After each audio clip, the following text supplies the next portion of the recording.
Bazen sadece dinlemek lazımdır. Aha.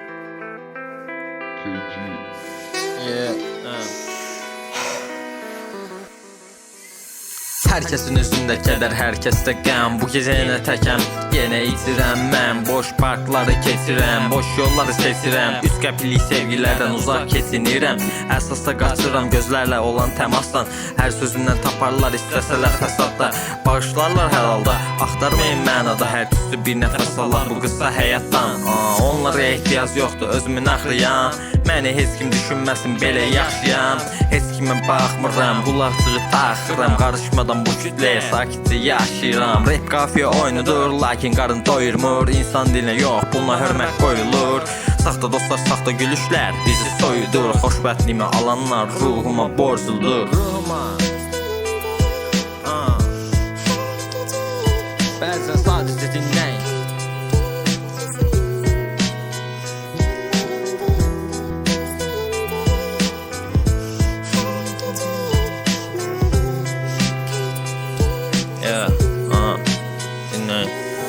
Eşidirəm şəxsi həyata qarışan tayfanı. Bu sözləri yazmağıma hamısı belə hayflanır. Boş səbəblərə görə hamımız bir gün ayıblandıq. Bilərək yaşayırıq gedənlər bir də qayıtmayır. Yaltaqlara yox deyər, gözümdə yox qiyməti. Edirsənsə qeybəti, düşünməmisən qeyrəti. Qadın kişi fərqi yox, ağzım ol bələd. Ödəyəcəksən bədəl, hər zərrə və qədər.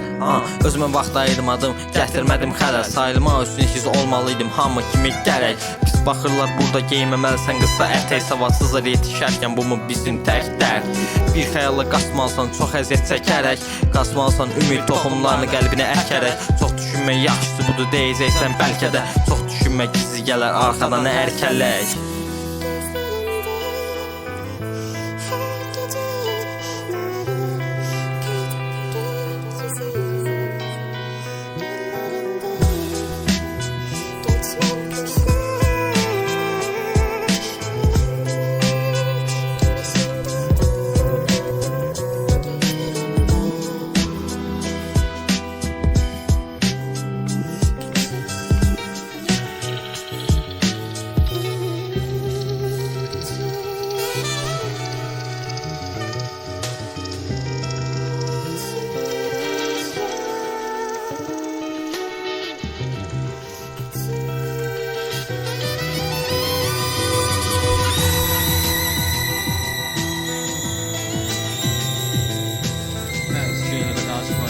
Şəxsi həyatıma qarışmayın. Bunları düzgün qarşılamırlar. Mən nə qədər yazdım da həmişə eyni şeylər. Dinləməyi belə əziyyət çəkməyib bilərsiniz.